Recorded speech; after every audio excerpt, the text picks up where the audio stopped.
சரி, இப்படி இந்த மஸ்ஜிதுக்கு வருவதின் காரணமாக இப்படி பல்வேறு விதமான நன்மைகளை தெரிந்து கொள்ளக்கூடிய, தீமைகளை தெரிந்து கொள்ளக்கூடிய ஒரு வாய்ப்பு ஏற்படுகின்றது. நன்மைகளை செய்து தீமைகளை விலக்கிக் கொள்ளக்கூடிய வாய்ப்பு ஏற்படுகின்றது. அதனால் இந்த மஸ்ஜித் கட்டாயம் தேவை.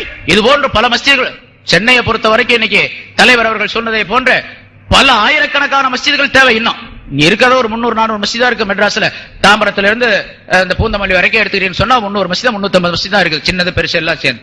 ஆனா இங்க இருக்க வேண்டிய கதர் அளவு எவ்வளவு தெரியுங்களா? 1500 மஸ்ஜித் இருந்தா தான் சரியா இருக்கு. முஸ்லிம் நாடுகள், இப்போ மக்கா மதீனா அந்த பக்கம் அரபு நாடுகள்லயும் போய் பாத்தீங்கன்னா ஒரு தெரு, ஒரு 10 வீடு கொண்ட ஒரு தெரு அமைத்தால் அந்த இடத்துல பள்ளிவாசல் கட்டாயமாக கட்ட வேண்டும் என்று அரசாங்கத்தினுடைய உத்தரவு. பள்ளிவாசல் இல்லாம வீடு கட்டக்கூடாது முதல்ல.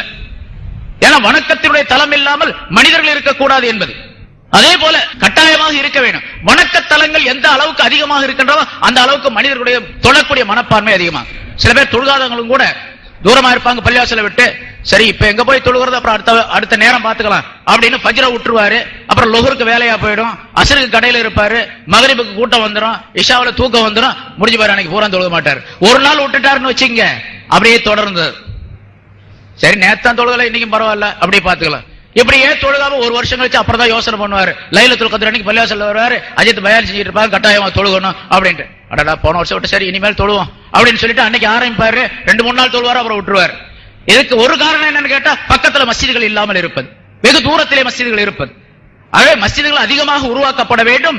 மஸ்ஜிதுகள் உருவாவது மனிதர்கள் உருவாவதற்கு, சிறந்த மனிதர்கள் உருவாவதற்கு, பண்பாடுள்ள மனிதர்கள் உருவாவதற்கு காரணமாக ஆக்கப்பட்டிருக்கின்றது. அல்லாஹ் தஆலா அப்படிப்பட்ட ஒரு மஸ்ஜிதை இந்த இடத்தில் நமக்கு தந்திருக்கின்றான்.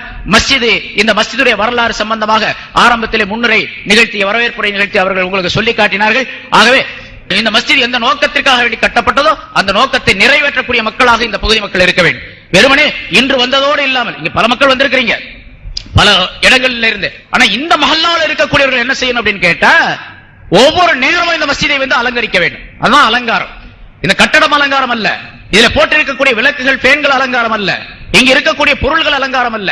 இந்த மஸ்ஜிதிலே எவ்வளவு தொழப்படுகின்றதோ, எத்தனை மனிதர்கள் தொழுகின்றாரோ அதுதான் அலங்காரம் என்பதாக விளங்கி இந்த மஸ்ஜிதை அலங்கரிக்கக்கூடியவர்களாக ஆகிவிட வேண்டும். அந்த அலங்காரத்தின் காரணமாக நம்முடைய வாழ்க்கை அலங்காரமாக வேண்டும் என்பதை எண்ணி வாழக்கூடியவர்களாக ஆகிவிட வேண்டும்.